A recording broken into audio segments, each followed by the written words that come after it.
the last 2 weeks we have been going through the discussion of on the subject of affirmations, and this psychological success affirmation was covered, and then of course Swami Kriyanandaji's beautiful book, Affirmations for Self-Healing. If anyone over here is still without that book, Affirmations for Self-Healing, I highly recommend you get a copy. Maybe this is a subject which is new to you. Maybe you've been practicing like me for the last, from in my case, 14, 15 years. I keep actually multiple copies of that book in different places. But the point is that if you're familiar with that book, another very well-known healer, she's now passed away, was a very, very good friend of Swamiji and world renowned, literally known by tens of millions of people, if not more. And her name is Louise Hay. And her testimonial behind Swamiji's affirmation book says it all. She is world renowned. Her books continue to sell by the millions even after her passing. And she wrote on the subject of healing. And she said about Swami's book and other books that she said they are masterpieces. They are gentle masterpieces. Actually, I was sharing another testimonial which I saw framed in Ananda Village in California, given by her, and she said Kriyananda is the most peaceful man I ever knew. Now, the point is that when we are practicing affirmations, it may seem sometimes that we are trying to create a reality, or we are trying to put it out into manifestation. Now, on one level, it is true. We don't have an expression of something we are trying to achieve, and we want to become that expression. On the other hand, remember, as far as Master and Swami teach the subject of affirmations, they always end with a prayer, which is to say, what does God have in mind? What is the right affirmation for us? Many times, especially if you see a little child, when he or she wants something, they really announce themselves like we announce our affirmation. I am positive, energetic, enthusiastic. Well, this child may be wanting a toy, they may be wanting a candy. Sometimes, as we know, these things are good for us. Sometimes they are not good for us. So, an affirmation is not so much about what I want, but what does God want to do through me?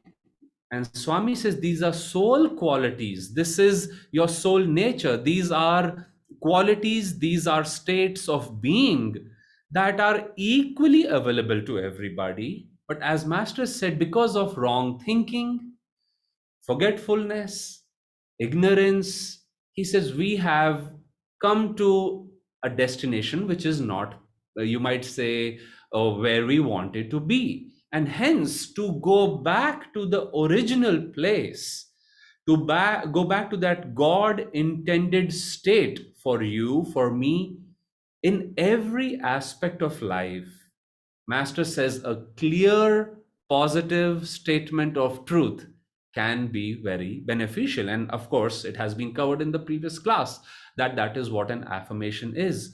So today I thought I'll focus, and I've been asked to speak on this little booklet, which is 98 years old on level. The teachings are timeless, on the other hand, written by Master in 1924, and he calls it Scientific Healing Affirmations. You see, many times these teachings can seem like, do they really work? And I think we ask that question because we don't know how things work, or it's like wishful thinking, or it may almost seem like, frankly, even sometimes lying to yourself if you're trying to change yourself in a way which seems too removed from where you are. But Kriyanandaji said it is neither of those. It can be. Uh, just rote repeating of a statement does not bring results. And I'll read why Master says some affirmations and prayers work and some don't work, which is why he called this book scientific. The other thing is, it is certainly not a lie. You may be steeped in some error, but the very fact that you very vigorously want to come out of it, you're putting energy out, you want to be there quickly, you're asking for God's guidance and grace, speaks of the fact, like somebody says, don't judge me by my past, or or don't look for me in the past. I don't stay there anymore. I've changed my address. I am not the same person. And it's very beautiful to understand that we are trying to move closer and closer to a reality that you and I somewhere deep inside know. On the other hand, you may say on one level we've forgotten, and an affirmation, when spoken loudly, when spoken then in a normal voice, when gently whispered. Imagine when you're very close to a friend, or think of a teacher who is trying to just just help a child. I was in a summer fest just last week. You don't have to declare yourself. You just go close to the child and you appreciate them very softly, gently. So you're actually talking to your own higher self. And once these three steps of communication, loud to get your interest, your own interest, to drown, you may say, surrounding voices, a normal voice, because which says this is simply a matter of fact, and then a whisper, so you're not actually focusing so much on outward change, but you're trying to now go behind even the spoken words into the feeling. Why am I saying this? To whom am I saying this? And Master says you're saying it to your subconscious mind, to your superconscious mind, after the conscious has gotten, you might say, has come on your side. He said, once that's on your side, then he said, you're going deeper and deeper. And finally, in the superconscious state, yes, we repeat in that direction, but Swami says you realize it has become a living reality. And once it becomes a living reality, he says, then you say it a few times, but then you try to stay in that state of consciousness. So I want to start. This is a pocket book. Again, I would highly, highly recommend, absolutely recommend this book if you don't have it. It's available through anandapublications.com. And let's listen. This is actually the very opening little two-page chapter. Yogananda ji writes, spiritual power of man's word. Man's word is spirit in man. And this spirit is spirit with a capital S, which is another word for God. Words are sounds occasioned by the vibrations of thoughts. Now, I'll pause in between and share a little bit. You see, Yogananda ji explained that in Dwapar Yuga, in the higher aspects of Dwapar Yuga, the next higher age, he says people don't speak. It is telepathy that carries communication. Again, with somebody who is close to you, you don't speak. To prepare a matter which you sort of know, you don't keep it and you know it. Similarly, when we are speaking, which is how this age works, how we work over here, am I audible clearly? My internet is coming as a bit unstable. Oh, one moment, friends. Give me a moment, I'll change my Wi-Fi here.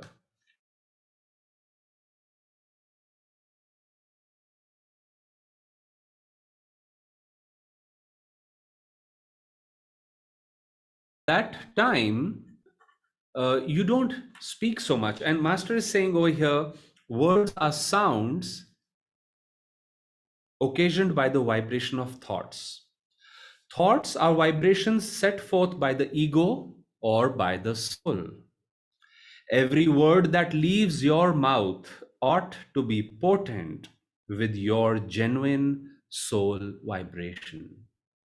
Hence the need to meditate before an affirmation, because so we can be more in soul consciousness, and then whatever we say will be more potent. Words in most people are lifeless because they are automatically put forth into the ether without being impregnated with soul force. I'll skip a few lines and continue. That is why the prayers or words of such people do not produce any desired definite change in the order of things. Now, I want to read, there's another page, but I'll skip that. I want to read something from Autobiography of a Yogi. What did Yogananda ji say about his guru, Swami Sri Yukteswar ji? His every utterance was measured and chiseled by wisdom. A sublime self assurance marked his mode of expression. It was unique. He spoke as none other in my experience ever spoke. His thoughts were weighed in a delicate balance of discrimination before he permitted them an outward garb. I have never forgotten that line from the time I read it. That here if we speak too much, if we speak without thinking, without, it is your soul, it is your master says, or ego, and think of a refined ego in this case, that and your thoughts, that you're giving them an expression so people, yourself, your conscious mind can understand it. And without doing that, it doesn't help. The essence of truth, all pervasive with even a physiological aspect, came from him like a fragrant exudation of the soul. A fragrant exudation of the soul. Let's take a moment, close your eyes. Think of the next time you'll be having a conversation with a family member, with a friend, with colleagues, when you'll be praying for others.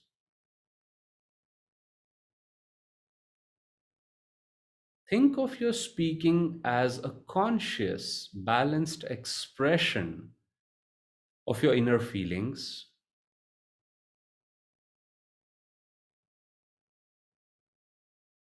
Think of the tone of your voice, which is a reflection of our consciousness. Think of the words you will choose.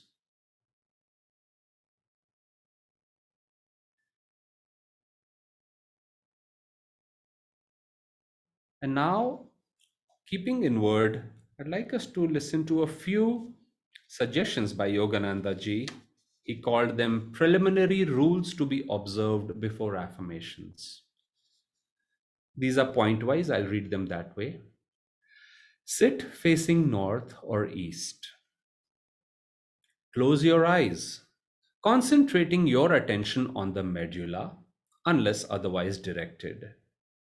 A little point of clarification from my side. Swami says it is absolutely okay to actually focus on the medulla when we are trying to project or speak an affirmation. Of course, ultimately we want to focus on the kutastha, the point between the two eyebrows. But actually, the actual Agnya Chakra, or the term Agnya Chakra, is used for the medulla. The point between the two eyebrows is kutastha Chaitanya. We want to project in that direction.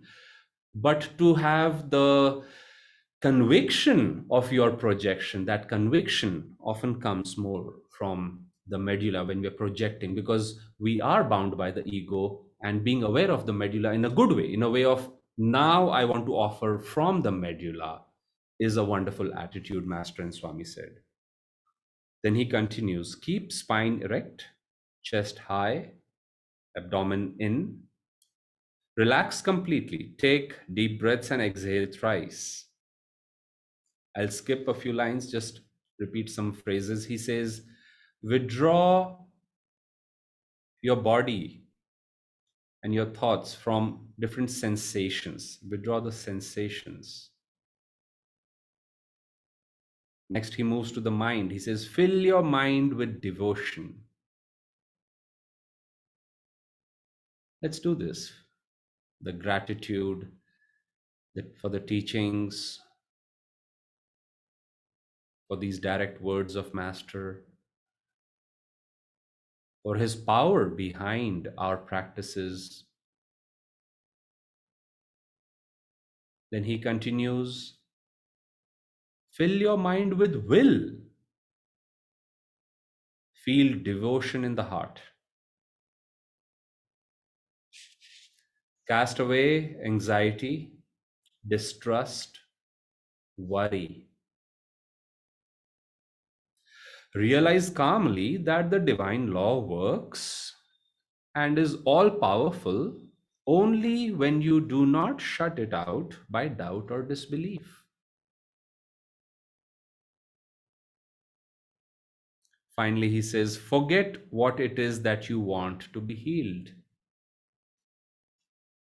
That attitude of non attachment. So let's prepare ourselves now. Mentally scan the body for any tension, gently tense and relax that part of the body.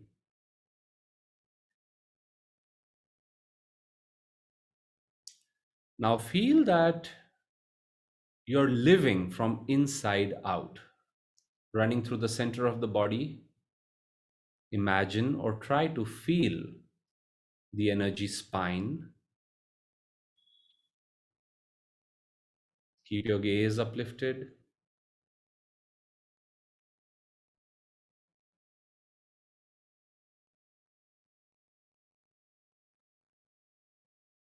Feel that you're practicing these affirmations in the presence of the masters.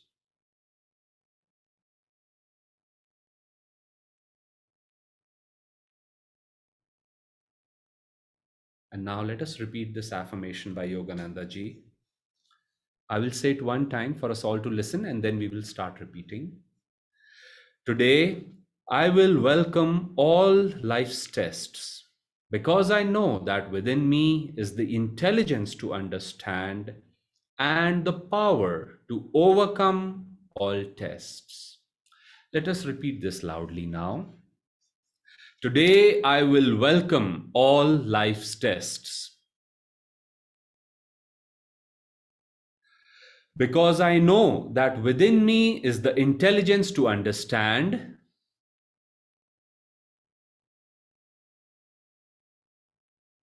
and the power to overcome all tests.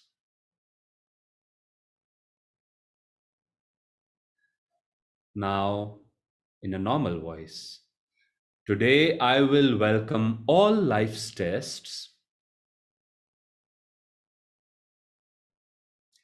because I know that within me is the intelligence to understand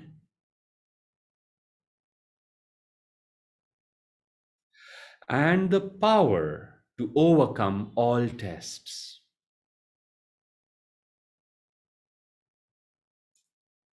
Now, with a whisper, but with ever deeper conviction, today I will welcome all life's tests because I know that within me is the intelligence to understand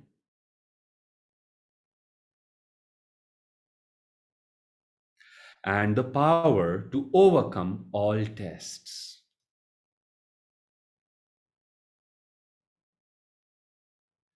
Now, only in the mind, this time allowing it to change our subconscious patterns. Perhaps we avoid tests, perhaps we get bothered, irritated by them, we wish them away, of course, in vain. Allow these words to change those subconscious tendencies. Today, I will welcome all life's tests because I know that within me is the intelligence to understand and the power to overcome all tests.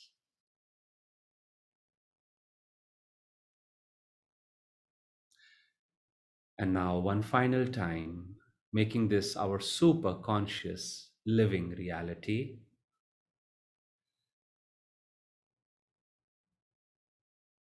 Today, I will welcome all life's tests because I know that within me is the intelligence to understand and the power to overcome all tests.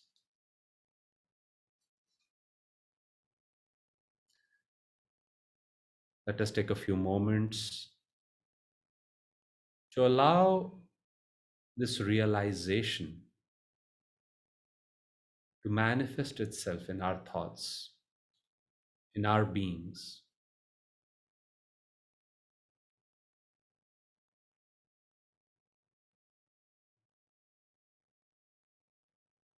Now visualizing our application of this affirmation at work, at home, in our neighborhood, in our spiritual journey. Let us invite the grace and blessings of the Masters by closing this affirmation and today's session with a prayer. Heavenly Father, Divine Mother, great Masters, Jesus Christ, Babaji Krishna, Aheri Mahashai, Swami Shri Yukteswar Ji, beloved Guru, Paramhans Yogananda Ji, dear Swami Ji, we humbly touch your feet. Be with us now and always. Help us realize that tests, all of them, come from you to help us awaken inner powers of reasoning, understanding, creativity, for the application of our willpower, to deepen our understanding of your divine will, to develop faith,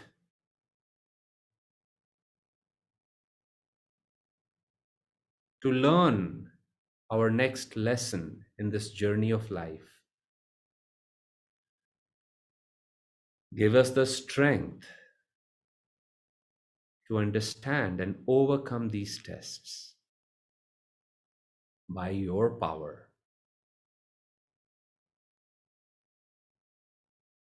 We are your children. Be with us now and always. Let's rub our hands together. Allow the blessings of the Masters to flow through you to others as this prayer empowers us all to do better in facing our tests. Oh.